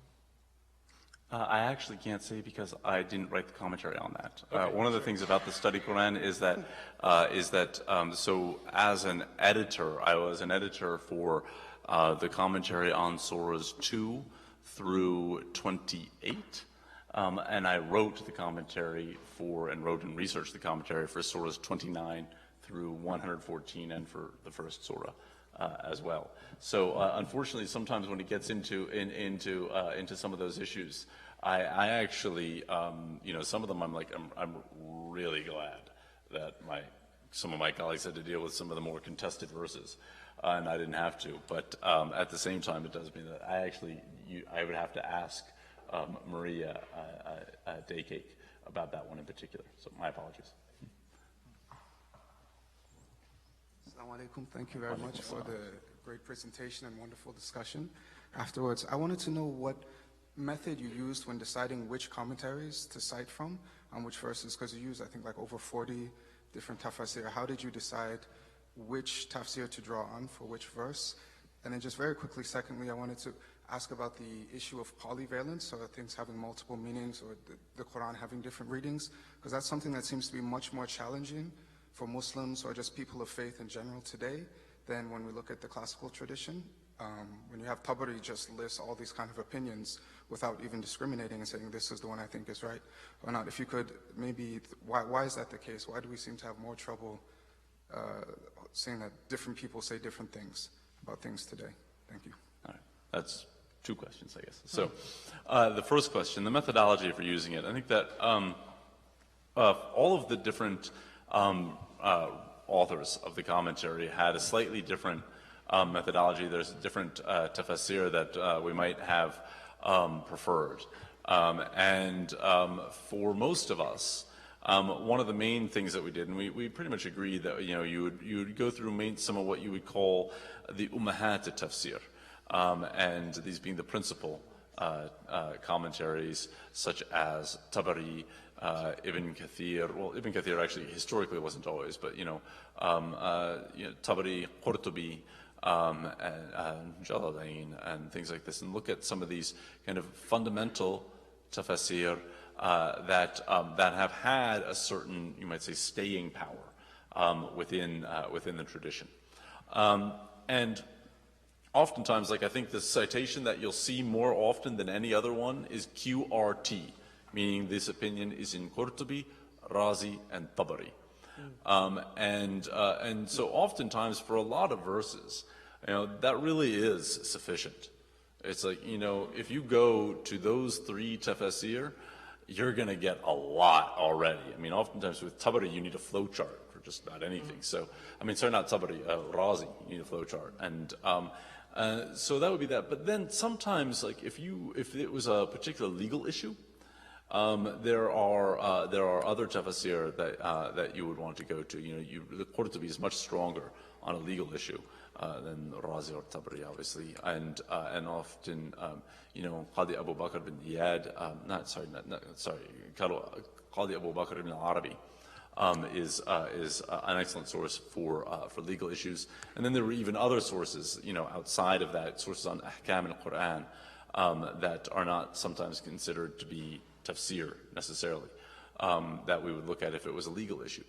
And sometimes, honestly, there are some verses that you would just go through and through and through and be like, man, nobody, like, what's going on here? Like, nobody seems to be getting this verse. And you go through and, like, literally you'd be on your 40th tafsir and you'd be like, oh, okay, finally. There are just some verses that it's like, and really this is part of how you see, it's like people want to say tradition, tradition. And it almost became a thing where people are following each other along, and it's like not writing about this verse. So why does everybody keep not saying anything about this verse? And then you finally get through and you find somebody who opens up an extensive commentary on it. And sometimes that's just happenstance. And other times, these were human beings and had a bad week, had a bad month, but the tafsir had to get done. All right, and so, you go through and you find that, and you're like, this is, sorry, man, so-and-so's just not hitting on all cylinders on this one.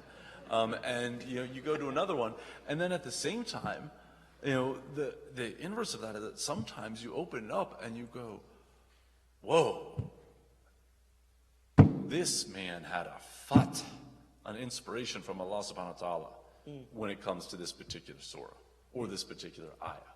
And you just say, wow.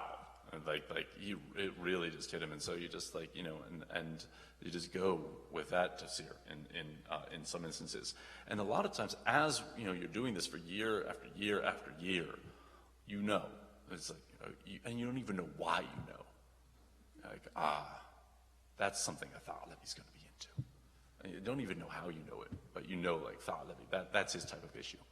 And so you end up, this it kind of becomes somewhat intuitive after times. Now, when it comes to some of those issues, those verses, I'll go for myself, a baseline that I had was to look at the qira'at, the multiple different readings, and employ them when they had an impact on the meaning. And of the 1,000 variations that you have, most of them don't actually have much impact on the meaning. Employ them when they had an impact on the meaning. And then also to look at the historical context, so the Asbab al-Nuzul, and again employ them when they seemed to be somewhat, because a lot of the Asbab al-Nuzul actually aren't very reliable. And even Tabari will say this, like Tabari will give you here 5 Asbab al-Nuzul, but all 5 of them contradict the meaning of the verse, and they're mutually contradictory. And so you go through and you just, and so we would use them sparingly, but it's actually one of the baseline things that I did was actually to list them all out and then actually trim them out over time and use those ones that actually helped illuminate the verse in some useful way. But then also there's also Sufi tafsir, because when it comes to certain verses about that pertain to tarbiyah, the training of the soul, and also certain ideas such as that every soul knows and it can't, even if it makes an excuse, you just can't escape. It's like, you know it ultimately deep down. Like, you know, and this, by the way, and so this kind of expands, but I would say one of the things, it's like people have asked me, what would you say is one of the things that you learned through the course of this project? And one of the things I learned from the course of this project is that, you know, you often say the Quran is about there is no God but God, this, that, and the other thing. Ultimately, what the Quran, I think, is really about is like, you know the truth. You know the truth. And as much as you try, and deep inside, no matter what excuse you proffer, you're going to confront that. You're either going to do it now, and this is how you do it. And the Quran helps you, and it gives you ways to do it. Or you do it when you die, and that's going to suck. You know, if you don't try to take care of it now. But it is. It's like, and if you really think about it, I mean, there's so many things, so many little ways that we all lie to ourselves about so many different things in our lives, and so many little things that we do to try to escape some of those little lies that we're telling ourselves on both as regards major issues and as regards minor issues.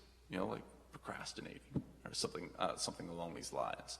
And ultimately, the Quran is trying to tell you, you know, all of that's in you, and you know it, and you need to bring it out. So, sorry, that was kind of a digression from answering your question.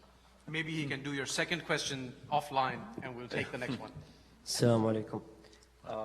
Okay, so since this is not literalist tafsir, do you think the political implication would be the possibility of aspiring a new political philosophy out of the Quran that is more anarchist, and by anarchist I'm more social liberal, due to the very nature of the absolutist yet diverse perennial outlook?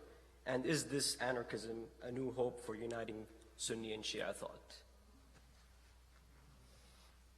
Wow.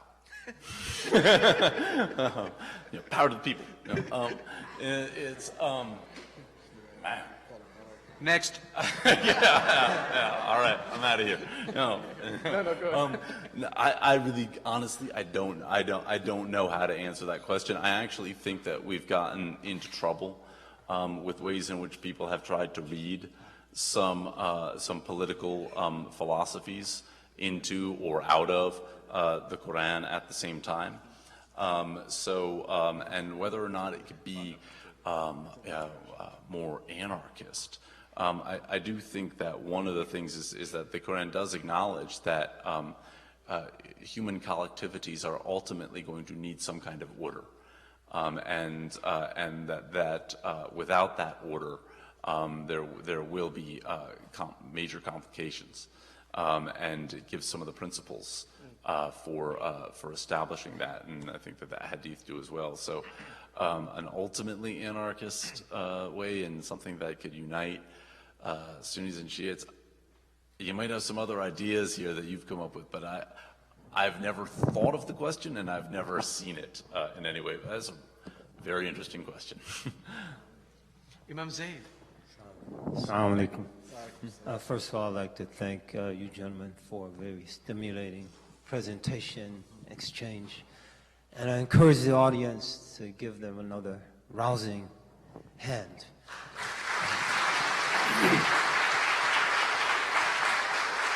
My question is, Joseph, from the way you responded to Ali's question concerning the Trinity, and I might have heard this wrong, it seems like you're implying there's a Trinitarian tradition in Christianity.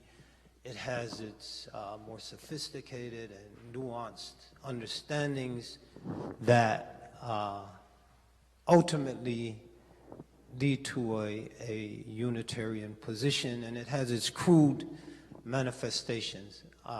My question, and that the Quran is responding within that context when those who say that Jesus is the third of three have rejected faith. Could it be possible that the Quran is defending a Unitarian position that is in opposition to Trinitarian doctrine and all of its manifestations, and that Unitarian position was the position that was taken by those who were arguing against the Trinity at the early church synods and councils that were set up to affirm church doctrine on this issue? Yeah, I think it's possible. I think it's definitely a possibility to read it that way. But I do think that when it comes down to it, ultimately, I mean, remember that even a lot of the things, Robert Festighi has written an article that deals with the issue, bringing out that when you go into the intricacies of Trinitarian theology and particularly in the Catholic Church, that it is trying very hard to take into consideration many of the considerations that we have in theology as Muslims. And it really is trying to look very hard at how to maintain. I mean, this is the Catholic Catechism, the Orthodox Catechism, that we believe in the one God.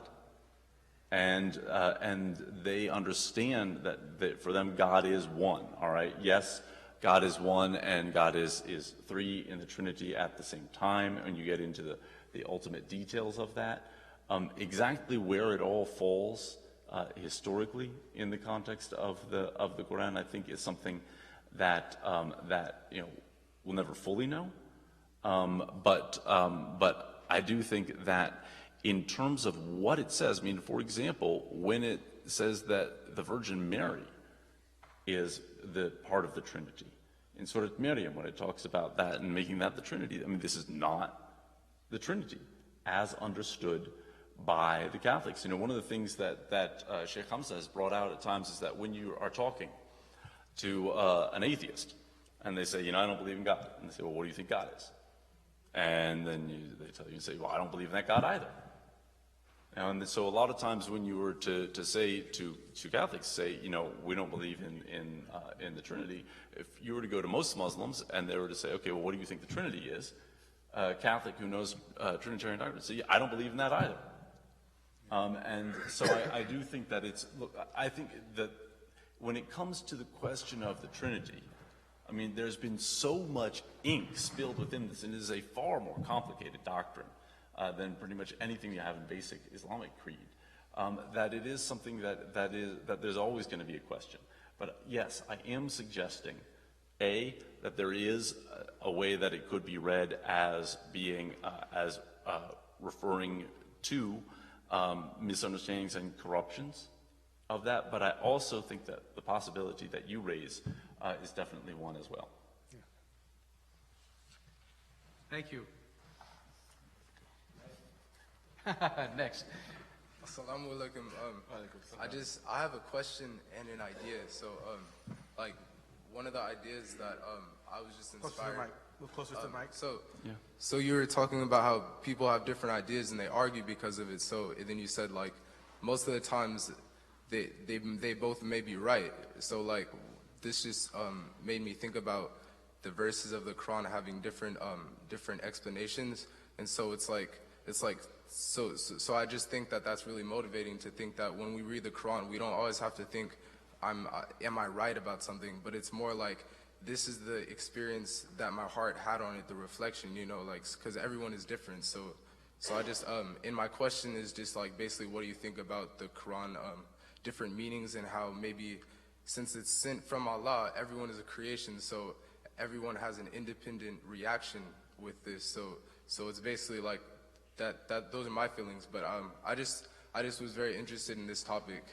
Yeah, thank you for asking that question, because also it gets back to Oludamane's question about the polyvalence of the Quran that we didn't answer before. Yeah, that's right. Yeah. We'll make this the last question. So if you can also wrap up your concluding thoughts, and if you have anything. Oh, I don't see anyone. Ahmed's back there. Oh, I see there's someone else back there. Yeah. It's blocked. Okay, one more. So you will be the last. All right. And then when he comes, I'll ask for your concluding thoughts. All right. So, yeah, I think that is, but that one does have to make the distinction within this, regarding this last question, that yes, every verse, I think, is addressed to the individual hearing or reading that verse at that particular time, and that things can come from that, and that it's an intimate conversation between the individual and Allah subhanahu wa ta'ala, and it's addressed directly to the heart. Now, however, the issues that might come to mind from that are not ones that are necessarily that then apply outside of that to others. And so, whatever inspiration you have, it doesn't mean it's always necessarily right, but this is, there's a very technical science within the classical Islamic tradition of knowing, what you could call the places from which inspirations arise. And that is a very technical science, that are the al-waridat al-qalbiyya. Where did they actually come from? And actually one time I asked a Sufi sheikh, I said, because he said, particular people when they're made Sufi sheikhs by Allah subhanahu wa ta'ala, he gives them a particular gift. I asked him, what's the gift he gave you? And he said, I know where people's speech is coming from when they speak. Like he could see what aspect of their being. Was it from their shahwat? Was it from their desires? Was it from the purity of heart, purity of intention, and things like this? And because we don't always know those waridat al-qalbiyya, and we don't always know that, then sometimes that's one of the reasons why we can't say that this might be a more universal understanding. And it's one of the reasons why, in a sense, we have the tafsir tradition to kind of, you might say, channel some interpretations. But there is definitely, I think, first and foremost, is an intimate conversation between the individual and God. And this gets into the polyvalence of the text, which is that really, even on the linguistic level, you've got these multiple different ways in which the Quran is recited. And then you have the possibilities that just arise from the grammar. Okay, you read it this way, you read it this way. You read that as a maf'ul bihi or a hal. And all of a sudden, bam, you've got a different meaning out of the verse. And so it's on that level, just linguistically you've got it.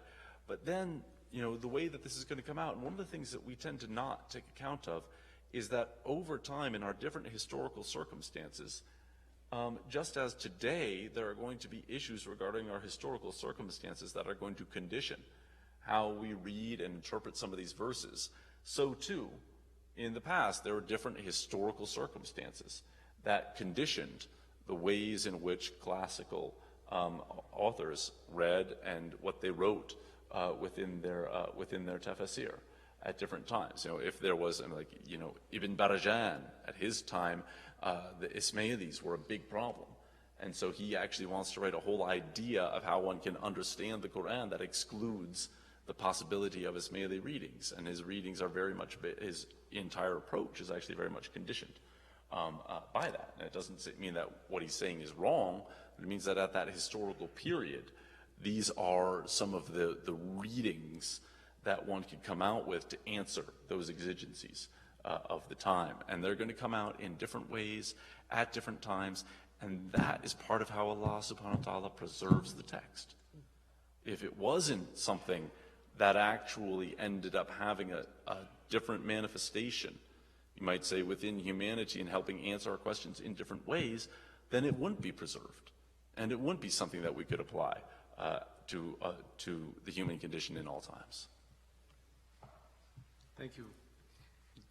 Jazakumullahu alf khair. Quickly, actually the most transient question that kind of stuck out to me inside the discussion was talking about the study Quran not being devotional by design, and study Bibles are largely devotional across all denominations. So I guess my question is, could there be an iteration of the study Bible that would be more devotional in nature, or do you think that the very nature of the Quran as a recited scripture lends itself for study Qurans to not be devotional, or was the way that this one was particularly designed as this seesaw between different sects and academia and Eastern tradition lent itself to be less devotional and more academic? So, jazakumullah khair. No, first of all, I want to clarify one of the things I said is that it's not something that one should necessarily view, but one could actually have. And actually somebody else told me that they were finding it very helpful in their particular recitations in their daily awrad that they were doing. These people also told me that they took it with them on their honeymoon. So they're unique individuals. So you know, it can. I don't recommend that, by the way. But anyways, so it really is something that can help you in that I think it could help. And people have told me that. I mean, other people have told me that they actually never really, like, this has, you know, kind of reawakened their relationship with the Quran. And alhamdulillah, I really feel, you know, blessed to have had an ounce of anything. I mean, it's really all Allah subhanahu wa ta'ala, you know. Yahdi lahu man yasha. That's not me, that's only Allah subhanahu wa ta'ala. But it's an honor to have been involved in some way. And you know, so I think that now, when it comes to what you're saying about some of the study Bibles, yes, like the evangelical, the Catholic, the Orthodox, yes, they are. But the Oxford Annotated isn't really, the HarperCollins Study Bible isn't, these, and it actually began as a non-devotional and non-denominational endeavor. And I think that that's one of the things that, you know, I think for the first one, to a degree, it was best that it not be within. And I've thought about this for a while. Why did this end up on our laps? You know, it's kind of weird. You get this question about how we ended up with this team. I think that actually the fact that none of us had particular commitments to the manner in which the study of the Quran was expressed within any particular schools was to some degree providential, because it made it something that we really could, in a sense, do something that might have the possibility of establishing a new paradigm in some way for how text can be done regarding within the Western context, and that inshallah other things will come that will be more devotional, that will be a Sunni study Quran, an Ashari, a Maturidi study Quran. I hope that those come out. I hope that those are written, and they don't have to necessarily be done in English. But thank you. That's a good question. Thank you. Would you like to have any concluding thoughts? Bismillahirrahmanirrahim. Thank you very much for coming. It was very enlightening. I learned a lot myself. I just want to conclude by saying, you know, the Quran says, أَفَلَا يَتَدَبَّرُونَ الْقُرْآنَ. Do they not have deep thought, penetrating insight into the Quran? And I think this is something that the study Quran has achieved, bringing together these tafsir. I actually find it very devotional myself, reading the tafsir. Maybe I'm just strange, but I enjoy reading tafsir. I find it, I feel my spirituality increase, if you will. So it's a very interesting text. I think what we can take away from tonight, I think the areas of contention were soteriology, plurality of religions. You know, does the Quran condemn the Trinity? Is the Trinity referenced at the end of Al-Ma'idah? I think those are the issues that I would like to expand upon more, and I encourage others to look into those issues as well. But thank you very much. Jazakallah khair. Assalamu alaikum. Thank you. I would also like to thank you as well for coming here, and this has been very, I think, very useful, very beneficial conversation here, and I think the audience definitely would admit that, you know, there's a lot that's been learned here. I think it's important for the Muslim community to try their best to, I guess you would say, make a distinction between, I guess you would say, one, a work which is largely produced as an academic project, even though it may contain devotional aspects to it, you know. And similar to Ustad Ali, when I read tafsir and things like that, if anything, like, of all the books I ever read, I actually enjoy tafsir more than anything else, and actually feel like it does something to increase my faith by just learning more by going through it, you know, be it something I agree with or don't agree with, just to be engaging with the Quran. it does something to the soul. And so this is definitely a particular project. You know, I can understand Dr. Nasr's sort of ambivalence about it. You know, it is really a major undertaking to try to translate the Word of God. And of course, many other people have attempted to do so as well. That there's no way to perfectly convey the words of God from one language to another, and even, as you pointed out, even in the Arabic language is sort of like the Creator breaking through. You know, it's in human language, but the Creator breaks through or shatters through it, you know, and reveals Himself through the language. And I do think that is important for that. And so there's a tendency for people who are very religious, I guess you would say, quote unquote, you know, very religious or less academic, I guess you would say, and very committed to some type of orientation or ideology, to find a way to discover the parts that are offensive, more offensive than the other parts that can be very useful. You know, so I would say that definitely to study Quran, there are more useful things about it than things that may be not so useful to certain people. So I definitely applaud the effort, and you know, thank you for coming in and giving us this opportunity to interrogate you.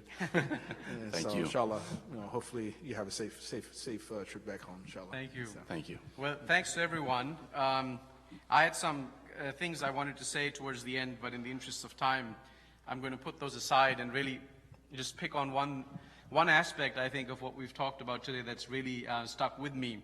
And I think what's been helpful to understand and really appreciate is maybe we shouldn't think of this as the study Quran. When it's put forward as the study Quran, and the impression that people might receive is, well, all the other scholarship on the Quran has now been superseded, and this is the one that should be taken as the chief reference.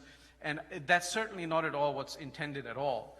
The study Quran is part of a genre of study material, and it fits itself within that category. And I think the way that the editors and the scholars have approached it would, in the broad sense of the term, also place it within our tradition. And the tradition has always been contentious, it's vast, and as such, this is, inshallah, the first of many. This is a study Quran. And But that's not a very good title. That's not a very good title for marketing. Yes. You know, for anyone who thinks that everything about the Quran that has needed to be said has been said in the past, they should take heed of the saying of the Prophet sallallahu alaihi wasallam, "La tanqadi ajaibuhu." It's a longer hadith on the authority of Ali radiallahu anhu, that its wonders will never cease, and وَلَا يَشْبَعُ مِنْهُ الْعُلَمَاء, and the scholars will never be satiated from its study. So please join me in thanking our panel.